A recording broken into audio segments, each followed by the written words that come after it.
Bonjour à tous, nous sommes en direct des JESFC 2024 à Paris. Je suis Corentin Bourg, interne en cardiologie au CHU de Rennes et j'ai le plaisir d'être avec le professeur Mathieu Carnéis qui est cardiologue à la Pitié-Salpêtrière. Alors nous avons eu une session ce matin sur les myocardites. Professeur Carnéis, est-ce que vous pouvez nous en dire plus et synthétiser un petit peu les nouveautés et peut-être les dernières évolutions qu'il y a eu concernant les traitements de ces myocardites? Oui, bien sûr. Bonjour à tous. Bonjour Corentin. En pratique, la session, elle a fait le point sur les grandes avancées de ces 10 dernières années, à la fois dans le domaine diagnostique et dans le domaine thérapeutique de la myocardite.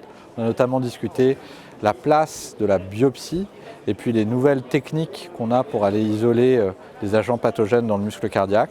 Et on a bien sûr parlé des traitements. Vous le savez, dans la myocardite, on avait très peu d'études randomisées. On avait une étude qui avait près de 20 ans, le MTT Trial, qui avait essayé un traitement immunosuppresseur dans des myocardites qui étaient aigus, mais principalement des patients qui avaient déjà une maladie très évoluée. Et ce traitement n'avait pas montré son efficacité. Et la France, avec l'étude Aramis, a pu rechallenger ça en refaisant une vraie étude randomisée, multicentrique, évaluant un immunomodulateur, le Kineret, l'anakinra, un anti-IL1, dans la myocardite aiguë de gravité basse ou intermédiaire.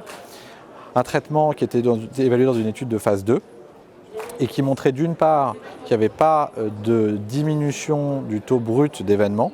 Il y avait des signaux intéressants sur la réduction des douleurs dans la poitrine et pas de signal de sécurité avec ce médicament. Et le point essentiel, c'était aussi de montrer toute la dynamique qu'il y a en France autour de cette thématique, que ce soit sur des registres multicentriques internationaux, que ce soit sur des essais randomisés à venir, comme l'étude Argo, qui sera dirigée par le docteur Thomas Beauchaton des Hospices civils de Lyon, en partenariat bien sûr avec le groupe Action, mais montrer toute l'effervescence qu'il y a autour de cette thématique, portée par des cardiologues jeunes et enthousiastes. Donc un sujet en effervescence, avec de nombreuses nouveautés qui vont être amenées à évoluer encore dans les prochains mois, les prochaines années. Merci beaucoup. Merci.